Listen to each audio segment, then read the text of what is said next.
Hello everyone आकोटा नतुन पूजा आसानीस mini ब्लॉगলৈ स्वागतम।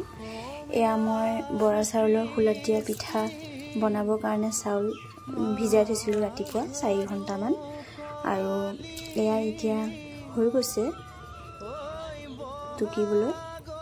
চাউলখিনি মই টুকিলৈ এয়া মেচিনত পিচিব লৈছো আৰু এয়া পিছা হৈ গ'ল। মই এতিয়া চালি আছো ধুনিয়াকে।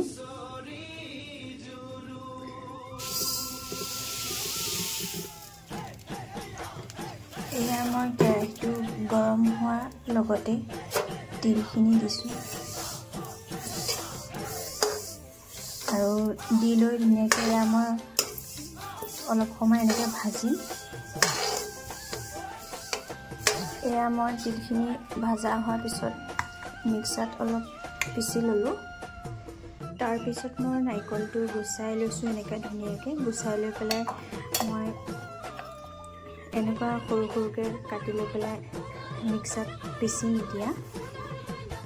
তাৰপিছত 5-6 মিনিটমান মই নাৰিকলখিনি ধুনীয়াকৈ ৰঙচুৱাকৈ ভাজি ল'ম।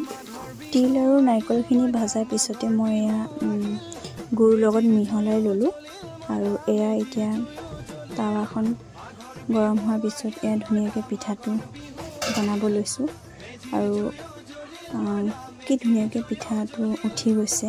কিছুমানে কয় মিক্সিত পিঠাগুড়ি খুন্দিলে পিঠা নুঠে, কিন্তু এয়া দেখিছে আপোনালোকে কি ধুনীয়াকৈ পিঠাটো উঠি গৈছে।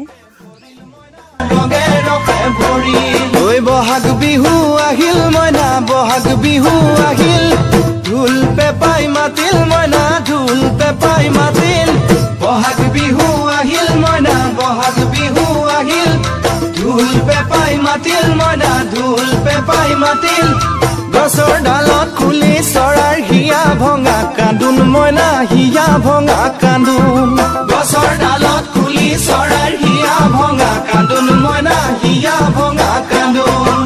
মাঘৰ বিহু আহিল মইনা মাঘৰ বিহু আহিল।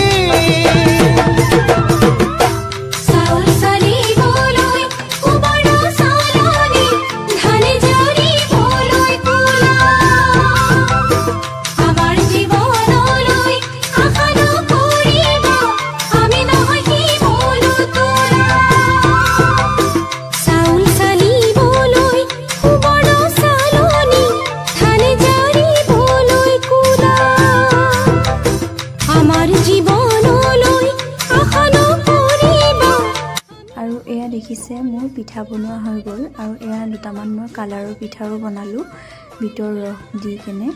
আৰু আজিলৈ বাই বাই। যদি ভিডিঅ'টো ভাল লাগিছে লাইক আৰু ছাবস্ক্ৰাইব আৰু শ্বেয়াৰ কৰি দিব।